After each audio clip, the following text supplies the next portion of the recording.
a fear of failure is very high in South Africa. So there's opportunities. Even people think that they have the ability or the skills to actually start a business, but they're so scared of this fear of failure because of this non-conducive environment that we are finding ourselves in, that they often would rather not pursue or start with the idea because of that fear that it might fail.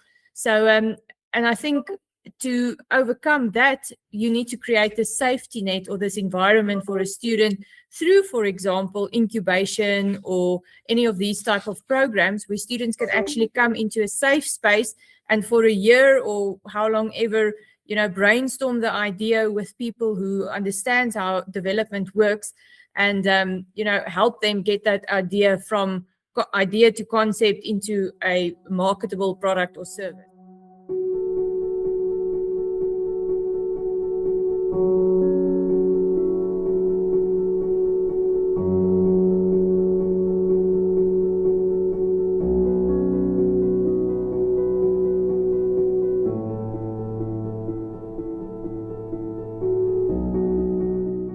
What happens when you look at entrepreneurship from 4 completely different sides?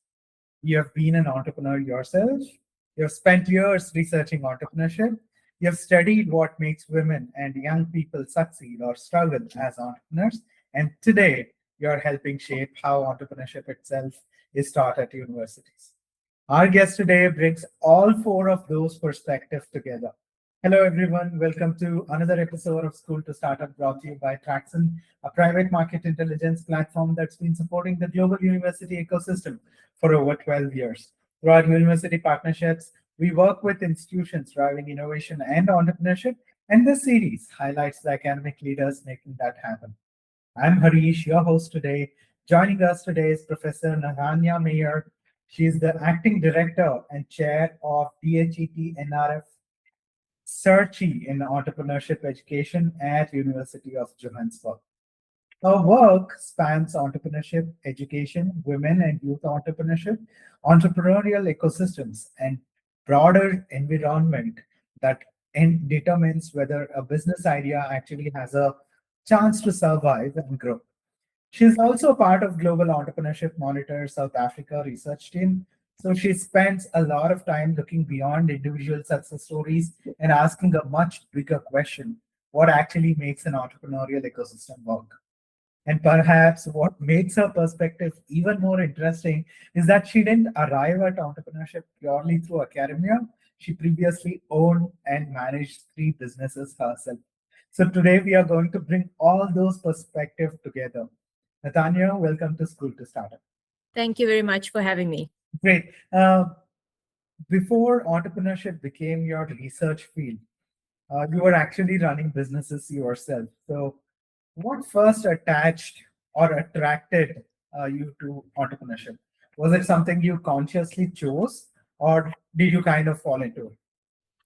Yes, I think it was a little bit of both, because thinking back, even when I was younger, I always had this entrepreneurial trait in me where I was selling things and making things and, always wheeling and dealing, even at school level, before I even knew what the term entrepreneurship meant. Then after school, of course, I entered into university, enrolled in a degree in economics and risk management, got the degree, finished up, and then tried to apply for jobs, and it wasn't that easy. So, of course, out of my own need and out of the way that I've always been operating, I saw a gap in the market and started my own business back in 2006, roughly, if my mind recalls correctly. So yes, it was a little bit by default because, of course, there wasn't proper job opportunities for me in the market at the moment. But also, I think I saw the opportunity, and that gave me the option to open a business instead of being unemployed or keep on searching for the job market for formal employment. Interesting. You eventually moved into academia and started researching entrepreneurship. What made you want to study entrepreneurship after actually experiencing it? Okay, so back in 2006, as I mentioned, when I started my business, I think about 2008, my husband and I decided we wanted to do a master's degree together at a local university close by to us. So again, it wasn't planned that either of us, he's also in academia, either of us go into academia. So we did the master's degree basically more to enhance our own skills in our business environment that we were working in. Because back at that time, both of us had a town and regional planning business where we did applications for people wanting to apply for business rights or township establishments or that type of applications. And we enrolled for a master's degree on development and finance, which of course would have assisted us within the bigger field of our businesses at that stage. And after we completed the master's degree, in our university setups, often they ask experts or industry experts to present part-time classes to students, especially the students who are already in industry conducting part-time education. And both of us were asked to just do a part-time class, which was once a week in the evenings for an hour. So again, it was sort of a bit of a challenge, teaching now and sort of bringing our skills that we've learned into academia and back to students. And yes, then I got a part-time job or offer, and I accepted it, which was only one class. And then in 2012, I got a full-time appointment as a junior lecturer at the university. And then when I started there, I enrolled for my PhD in entrepreneurship. Originally, I was in the economics and management faculty, but I got much involved in our local incubator on the campus and started working with, the entrepreneurship students. And eventually, I think I was in the economics field for 2 years at the university. Then I moved purely into the management and entrepreneurship department. And that's where it started. 2018, I completed my PhD in entrepreneurship with a focus on women entrepreneurship. And in 2020, I moved over to the University of Johannesburg, where I found a good opportunity to join the Saatchi Chair in Entrepreneurship Education. And that's the story. Amazing. I have a follow-up question on that. Since you told you were teaching economics, these days universities teach students finance, marketing, economics, accounting, and strategy, right? And then we tell them like, no, now go build a business. So what should a good entrepreneurship education actually produce? Yeah, I think it might differ from country to country depending on how easily it is to start a business in the specific country. But currently in South Africa, it is not that easy to start a business. You mentioned earlier when you read about what I'm doing that I'm also involved with the Global Entrepreneurship Monitor report. And we recently just released our latest report on the national ecosystem, entrepreneurial ecosystem. And currently, the figures do not look so good. The ecosystem or the environment that's created for entrepreneurs or should be there for entrepreneurs is not conducive at the moment. So a lot of entrepreneurs are really struggling to keep afloat and to survive in this, ecosystem with a lot of challenges. So, of course, coming back to the university and what we try and teach our students, of course, we want to teach our students, everyone, please go out, start a business, open a business, but it's not always that straightforward. So what we try to do, especially with the entrepreneurial education aspect, is instead of teaching them how to start a business, is teaching them how to think entrepreneurial. So, and I'm a firm believer that this shouldn't only start at tertiary or university level, but actually at school level. But of course, this is a little bit outside of where I have influence. So we try to teach our students to think entrepreneurial. If we look at all the mindset factors, spot opportunities, take calculated risks, take opportunities within the market, be able to solve problems. Because if you can do those type of things, even if you do not enter into a business or into a formal entrepreneurial activity, within your own work-related domains, wherever you enter into the job market, or even within your own life, those aspects are things that can pull you and guide you through life. So we try to, of course, we give them tips on what to do if they enter businesses and where they can access finance. We have a few incubator programs on the campus as well that supports if a student has a small business or they want to follow up on that, they can go to those incubators or support tool places where you can actually get hands-on support on starting a business. But for us, it's more about creating the mindset and giving them an understanding of what is expected of them moving into the real life outside of university life, if I can put it like that. Interesting. And also a significant part of your research has focused on women entrepreneurs. And you have gone particularly deep into understanding what helps women enter, remain in the, and grow in that business. So what did you learn about why women continue building businesses, and what makes them decide it's no longer worth it? Okay, so just maybe a little bit of background about South Africa and our culture.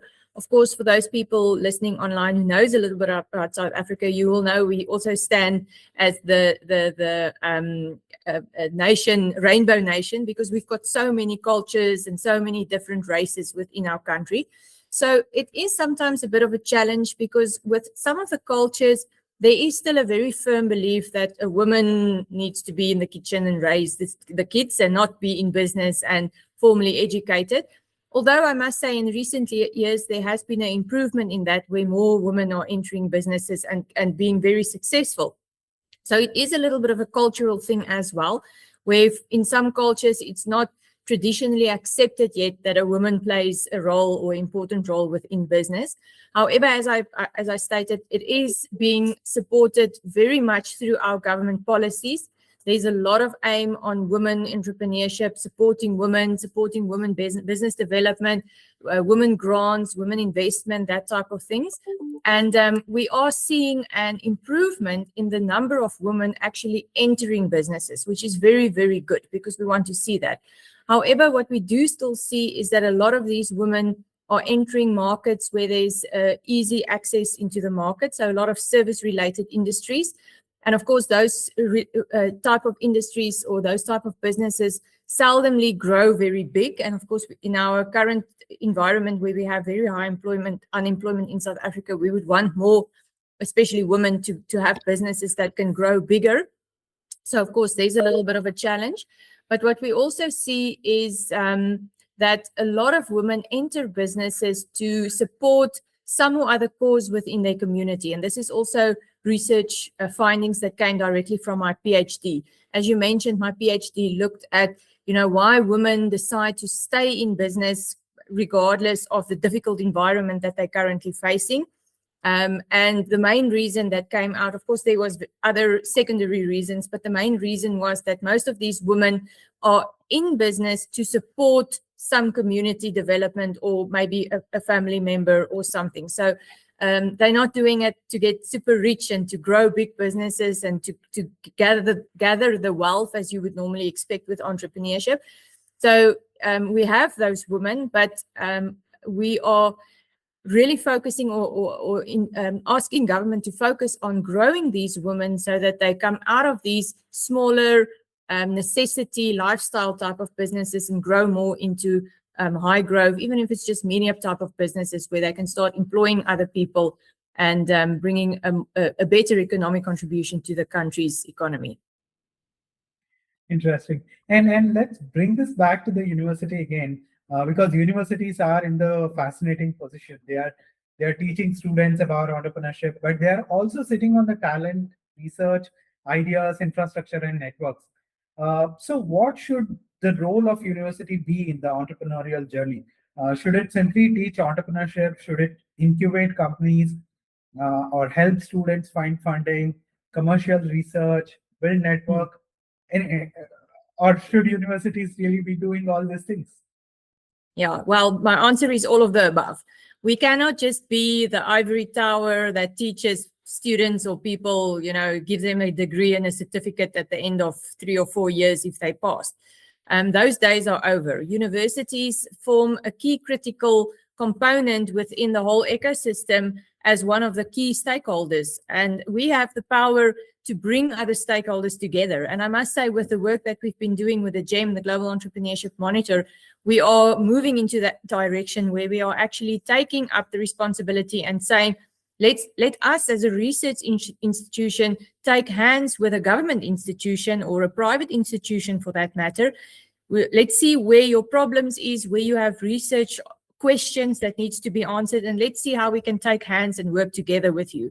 The days are over where we just sit in our office, teach, do a research paper, attend a conference, and that's that. We really need to move into our communities and become more involved with specifically policy development. I think that's the first place where, in my role as an entrepreneurship educator, this is extremely important. And then, of course, where we can take students and get them into internships or into roles within this community, so that after they completed their degree, they don't sit at home and struggle to find a job, because this is a big problem.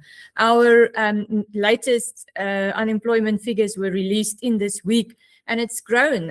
It's went up. It's already past what it was. The youth unemployment figure in South Africa sits at 64%. So that is 2/3 of our youth are unemployed. And that's the future. I mean, our youth is where we see our country in 10 or 20 or 30 years. They will be the leaders of our country.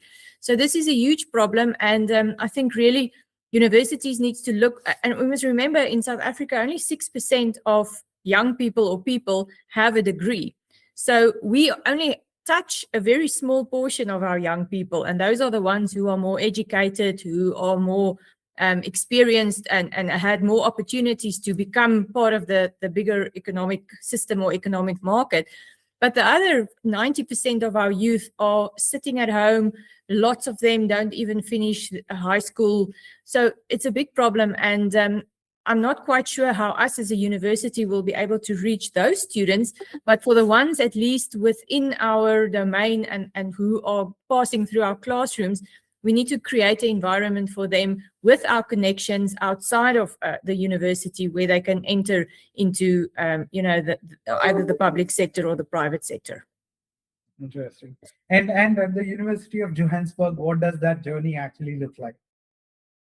Okay, so we have quite a few other than my classroom, because I think one must remember within the classroom, it's sometimes difficult to do all these practical things because we're very bound towards the curriculum and certain outcomes. We have very limited time and very big classes. But I always tell my students, if there's anyone who is interested in, real incubation and taking a product idea to concept or whatever, they must reach out to me, because we've got quite a few facilities. We've got our technology transfer office that can assist students with these type of things. On one of our campuses, we've got an incubator. We've got the entrepreneurship technology center. So there's quite a few places where students can go outside of the classroom to actually pursue their business development or business startup dreams, if they have that. So we try and assist them to get in touch with these specific departments if they have the need, other than just passing, of course, the module. You must remember that some students are only in university to get the degree. They don't always think after what's next. So we try and, tell them, especially in my class, because I sit with third years. So, of course, in the second semester, third years, it means it's the last semester before they graduate. So my first question to them in my class is always, what are you going to do after this? And it's sometimes frightening to see that so many students don't know. They are scared to leave the university or the safe space of the university that they've been in for the last 3 years and go out there. So some of them will say they'll stay for doing a master's degree or continuing with studies. Others would say they don't know, they'll try and find a job. And there's always a few that grew up within family businesses that says they're going to go into the family business. So it's a little bit of a mixture of everything. Amazing. And talking about the students, imagine you are sitting with a student who has a great idea, but they are terrified. They don't know whether to finish their degree, get a job, or take entrepreneurial leave, right? So what would you tell them? Okay, so I always tell my students, if you have an idea, of course, we discuss it in class sometimes, but as you say, some of them are frightened and they don't want to put up their hand in class in front of other people. They're scared that people might judge them or think it's not a good idea. So there's always an open door policy. Often after my classes, students will come to me and come and brainstorm ideas and chat with me. But you're very, very correct. If we look at some of the indicators of the Global Entrepreneurship Monitor, fear of failure is very high in South Africa. So there's opportunities. Even people think that they have the ability or the skills to actually start a business, but they're so scared of this fear of failure because of this non-conducive environment that we are finding ourselves in, that they often would rather not pursue or start with the idea because of that fear that it might fail. So, and I think to overcome that, you need to create a safety net or this environment for a student through, for example, incubation or any of these type of programs where students can actually come into a safe space and for a year or how long ever, brainstorm the idea with people who understand how development works and, help them get that idea from idea to concept into a marketable product or service. So we try and support our students as much as we can to get them into these programs. But of course, very few of them actually enter into these programs. A lot of them just want to complete the degree and hopefully find a job somewhere, which of course is a bit of a challenge in some cases. Amazing. This was an incredible conversation, from entrepreneurship education and women entrepreneurs to universities, ecosystem, and what it really takes to build businesses that last. We covered a lot of ground today.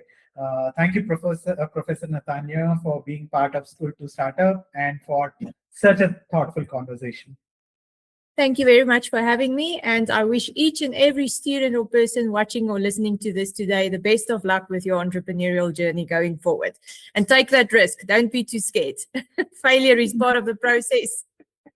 Very well said. And to everyone watching, if you enjoyed this episode, like, comment, subscribe, and hit the bell icon for more conversations with people shaping entrepreneurship and innovation. See you next time.